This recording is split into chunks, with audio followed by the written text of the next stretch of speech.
찬송하리로다. 그는 우리 주 예수 그리스도의 하나님이시요 자비의 아버지시요 모든 위로의 하나님이시며 우리의 모든 환난 중에서 우리를 위로하사 우리로 하여금 하나님께 받는 위로로서 모든 환난 중에 있는 자들을 능히 위로하게 하시는 이시로다. 아멘. 나의 힘이 되신 여호와 하나님, 당신을 사랑합니다.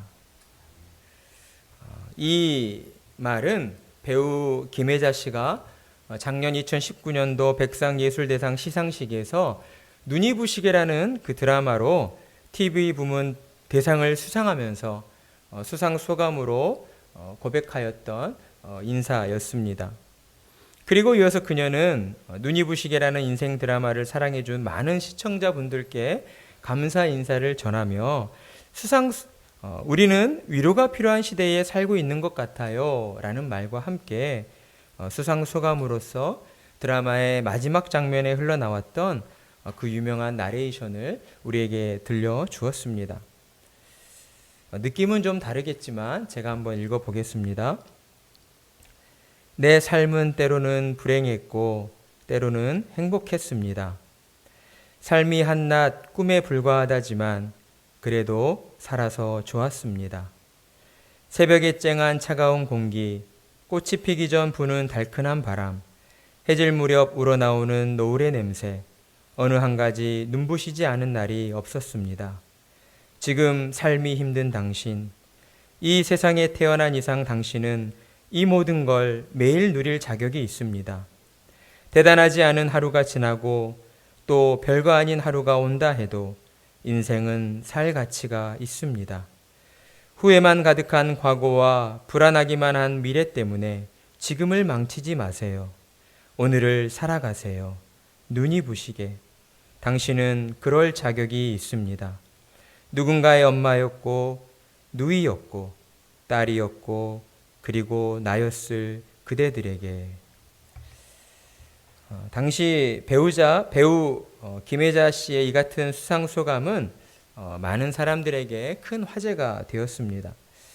그 이유가 무엇일까? 아마도 김혜자 씨가 언급했던 것처럼 오늘을 사는 우리는 힘든 삶 속에서 정말 위로가 필요한 시대에 살고 있기 때문이라는 그런 생각을 하게 됩니다. 그렇습니다. 21세기를 사는 우리는 그 어느 때보다 풍요로운 시대를 살고 있지만 풍요 속의 빈곤이라는 말처럼 오늘날 많은 사람들은 모든 것들이 넘쳐나는 풍요로움 속에서도 무언가 부족함을 느끼는 그러한 결핍을 호소하면서 누군가로부터의 위로를 간절히 바라고 있다라는 것입니다. 이러한 현상은 우리나라에 더욱 두드러지게 나타나고 있다라고 할 수가 있는데요.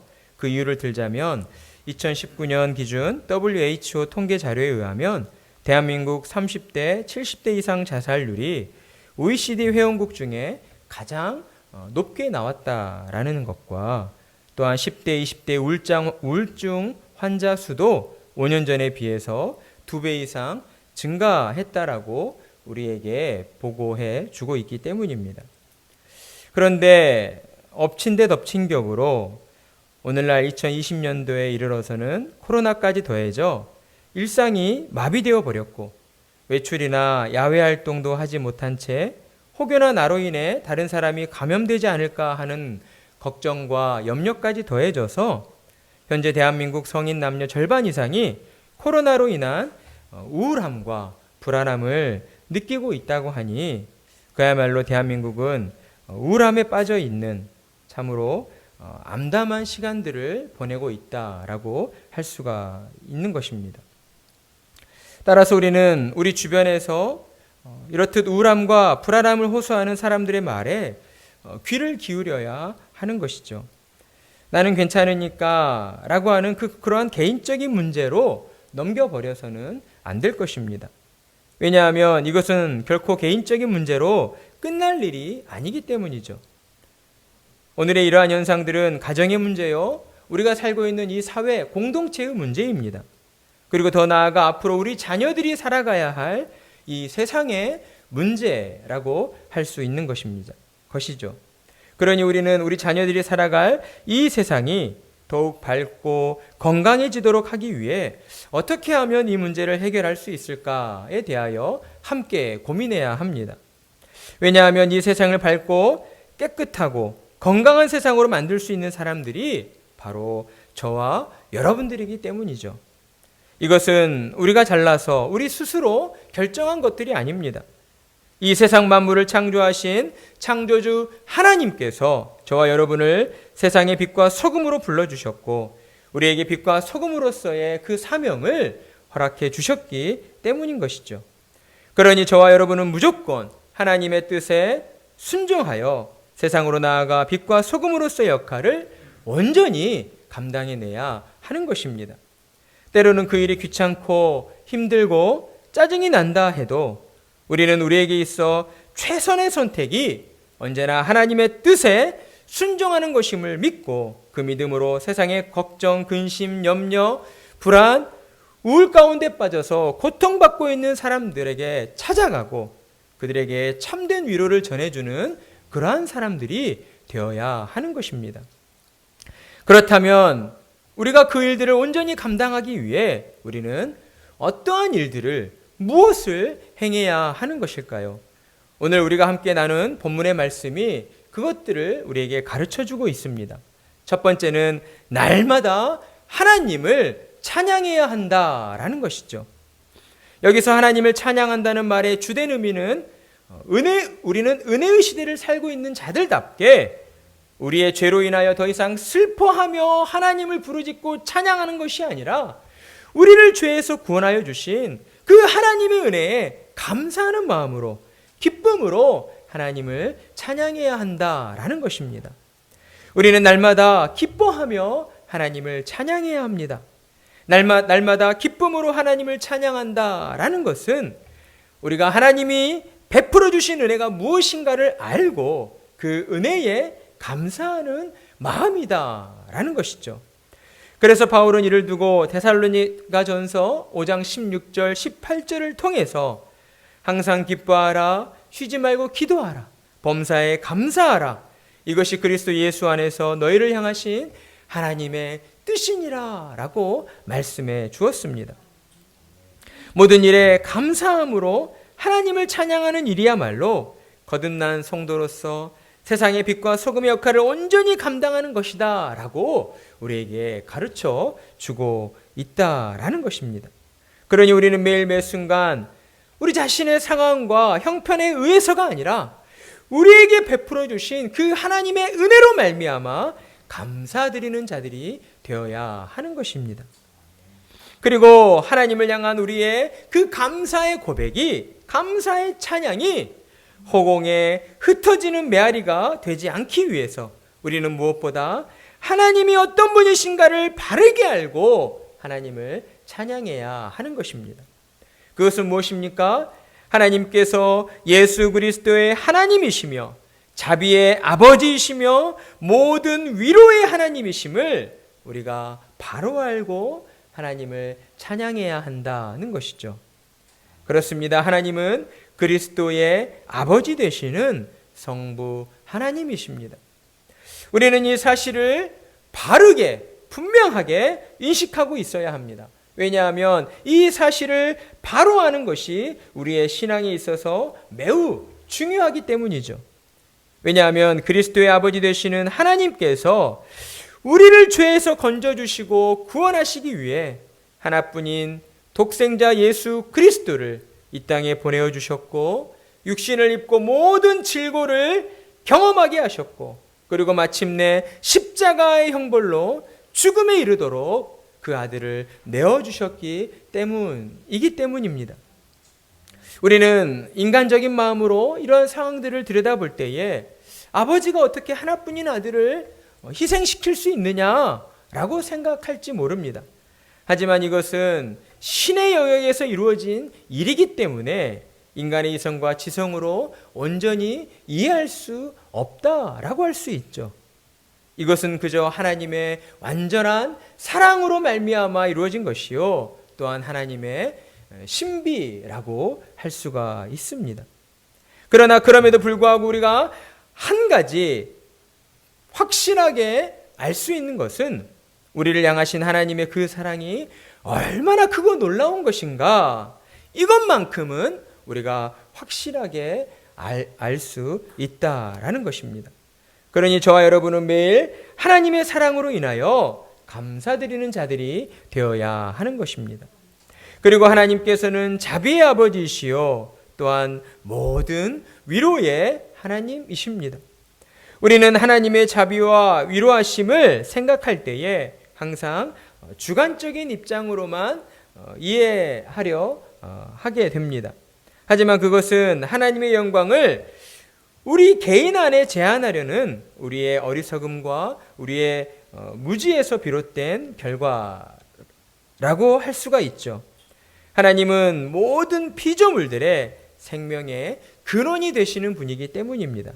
그러니 하나님의 자비와 위로하심의 은혜 없이 이 땅에서 존재할 수 있는 피조물은 단 하나도 없다라는 것이죠. 따라서 하나님의 자비와 위로하심의 은혜는 지금도 이 세상 모든 피조물 가운데에 흘러 넘치고 있다라는 것입니다. 그러나 또한 하나님의 자비와 이러한 모든 위로하심의 은혜는 하나님 나라의 백성인 성도들에게 특별하게 주어진다라고 할 수 있습니다. 왜냐하면 이 세상 가운데에 오직 성도로 부름받은 자들만이 하나님의 뜻대로 환난을 받고 있기 때문입니다. 그렇다면 성도가 세상을 살면서 하나님의 뜻대로 받게 되는 환난은 무엇이 있을까요? 첫 번째는 성도는 하나님을 향한 믿음 때문에 환난을 받게 됩니다. 이 세상은 사탄의 권세에 사로잡혀서 하나님을 대적합니다. 하나님의 존재를 인정하려 들지 않습니다. 신의 존재를 부인하는 것이죠. 신은 죽었다고 말하며 하나님은 존재하지 않는다라고 이야기합니다. 그러면서 하나님을 믿고 따르는 신자들을 가리켜 비웃고 조롱하는 것이죠. 그러다 보니 사탄의 권세에 사로잡힌 이 세상은 교회나 목회자나 성도들의 삶에 매우 관심이 많이 있습니다. 하나님의 존재를 부인하려 하다 보니 교회나 목회자가 실수하고 잘못하는 일들에 관심이 많을 수밖에 없기 때문이죠. 그러다가 꼬투리 하나 실수 하나 나오면 여기저기서 그 실수 하나를 붙잡고 교회를 싸잡아서 비난하고 하나님의 영광을 가리우는 그러한 일들에 서슴지 않고 달려드는 것입니다. 그러니 그 속에서 성도로서 믿음을 가지고 산다는 그 자체가 곧 환난이라고 밖에 말할 수 없는 것이죠. 또한 성도는 하나님을 향한 믿음을 지키기 위해서 환난을 당하게 됩니다. 이는 성도들에게만 주어지는 매우 특별한 일이다라고 할 수가 있습니다. 믿음을 지키기 위해 받는 환난은 세상을 향해서 우리의 믿음이 가짜가 아니라 진짜다, 진짜라고 하는 것을 사람들에게 확인시켜주는 증거가 되기 때문입니다. 성도가 믿음을 지키며 산다는 것은 결코 쉬운 일이 아닙니다. 왜냐하면 성도는 코람데오의 신앙으로 언제 어디서나 하나님이 우리와 함께 계신다는 그 믿음을 가지고 세상 속에서 진실하고 정직하고 겸손한 자의 모습으로 살아가야 하기 때문입니다. 그런데 이것이 말처럼 그리 쉽지 않다는 것이죠. 먼저는 우리 내면에서 하나님의 뜻에 반대하려는 그 욕구들이 끊임없이 치밀어 오릅니다. 그래서 우리는 때로 하나님이 원하시는 방법이 아니라 세상의 가치관과 세상 방법에 휩쓸려서 그것들을 따라 살아갈 때가 더러 있다는 것이죠. 양심에 거리끼는 일을 하지 말아야 하는데 성령께서 우리와 함께 하시기 때문에 우리 마음에서 우리의 양심에 따라서 하나님이 기뻐하시지 않는 일이다라고 하는 것을 그 누구보다 잘 알고 있음에도 불구하고 우리는 때로 성령의 인도하심을 외면하고 모른 척하고 세상의 가치관과 세상 방법에 따라 세상 사람들과 다를 바 없이 말하고 행동하며 살 때가 더러 있기 때문입니다. 그런데 이러한 일들이 주로 어디에서 발생하게 됩니까? 믿음의 공동체라 할 수 있는 가정에서 주로 발생하게 된다는 것이죠.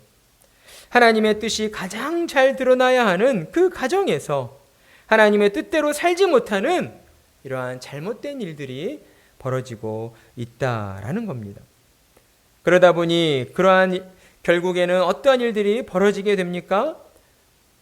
믿음의 본을 보여야 하는 그러한 부모들의 어떤 이중적인 모순된 신앙의 모습을 통해서 그 모습을 보고 자라난 우리 자녀들이 이제 성인이 되었을 때, 대학생이 되었을 때에 교회를 떠나겠다 하는 일들이 우리 주변에 많이 보여지고 있다는 것이죠. 왜 그렇습니까? 오랜 시간 우리 부모의 신앙생활을 지켜볼 때에 하나님을 믿으나 안 믿으나 별 차이가 없구나, 그런 마음들을 느끼게 했기 때문이라는 것이죠. 그러니 하나님을 믿는 성도들은 언제 어디서나 코람데오의 신앙으로 진실하고 정직하게 살아가기를 힘써야 하는 것입니다. 우리 양심에 꺼리는 일을 하지 않도록 최선을 다해 노력해야 한다라는 것이죠. 그래야 할 때에 우리의 믿음 또한 더욱 든든히 세워져 갈 것이고 우리의 가정과 우리의 자녀들도 하나님의 은혜 안에서 그 믿음이 더욱 든든하게 세워져 가게 되는 것입니다. 그러한 은혜가 우리 가운데에 충만하게 되기를 간절한 마음으로 축복합니다.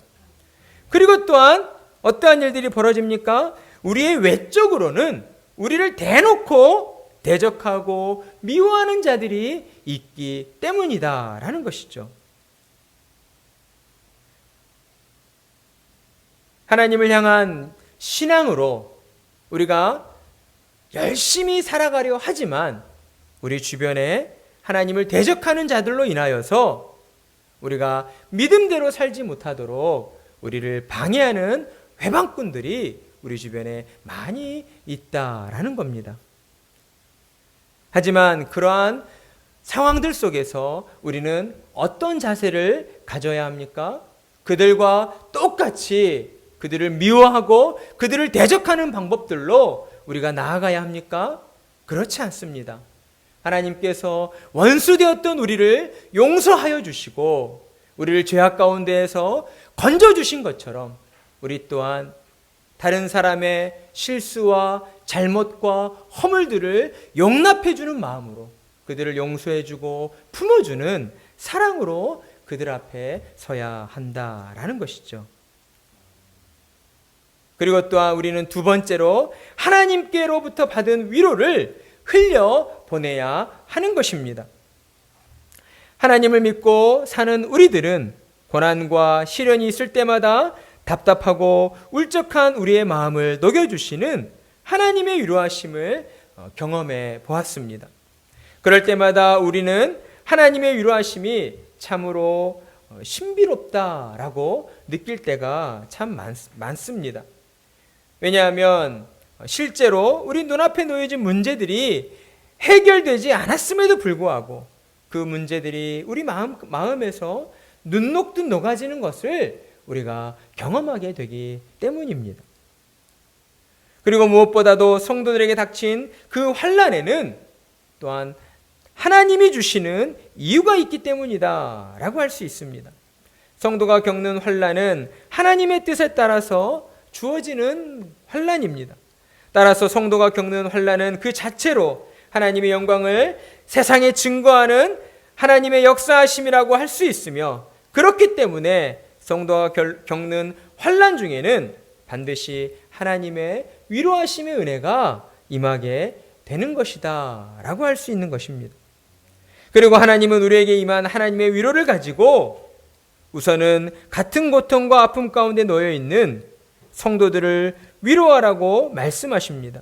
그리고 더 나아가 세상을 향하여 내 이웃과 내 이웃을 내 자신같이 사랑하라 하신 주님 말씀에 따라서 세상 속에서 고통받고 아파하는 그 사람들에게 찾아가 하나님이 주신 위로를 전하고 나누어 주라고 우리에게 말씀하여 주십니다.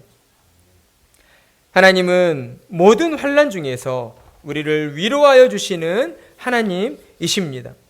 그리고 하나님은 우리에게 주신 그 위로로 말미암아 이 세상 속에 하나님의 위로를 흘려보내야 한다라고 우리에게 말씀하시고 계십니다. 그렇습니다. 오늘 말씀을 교훈을 통해서 우리가 분명히 깨닫게 되는 것은 성도로 살아가는 우리의 삶에 어떠한 환난이 닥쳐온다 할지라도 하나님께서는 우리를 내버려 두시지 아니하시고 우리와 늘 함께 하시며 우리를 위로하여 주시고 우리를 믿음으로 일으켜 세워 주신다라고 하는 사실입니다. 그리고 또한 우리를 향한 하나님의 그 위로하심으로 말미암아 우리를 통하여 이 세상으로 하나님의 위로를 흘려 보내야 한다라고 우리에게 말씀하시고 있습니다.